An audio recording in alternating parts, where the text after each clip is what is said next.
Kooridirigeerimise osakonnas õpitakse dirigeerima, inimestega suhtlema ja oma muusikalisi mõtteid praktilisel viisil läbi viima. Me ootame väga kooridirigente õppima seda eriala. See on hästi mitmekesine.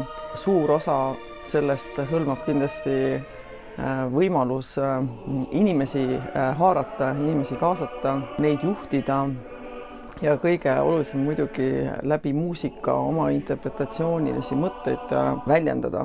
Kooridirigeerimise eriala koosneb mitmetest ainetest, mis toetavad siis dirigendiks olemist.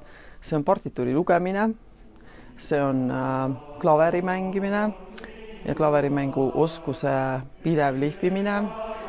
See on hääleseade, mis annab koorijuhile väga head võimalused tööks häälega ja ettekujutuse, mida seal vaja on. Ja mis kõige tähtsam meie koolis on see, et meil on võimalus alates esimesest kursusest kohe tegelikult hakata praktiseerima koolis tegutseva koori juures.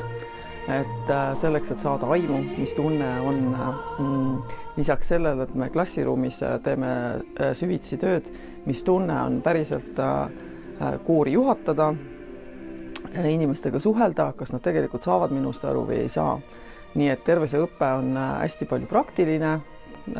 Sageli külastame ka meistriklasse või kutsume omale siia spetsialiste, kes meid juhendavad. Ja näiteks sellel aastal on meil olnud võimalus kooridirigentidel ka kätt proovida orkestri dirigeerimise juures.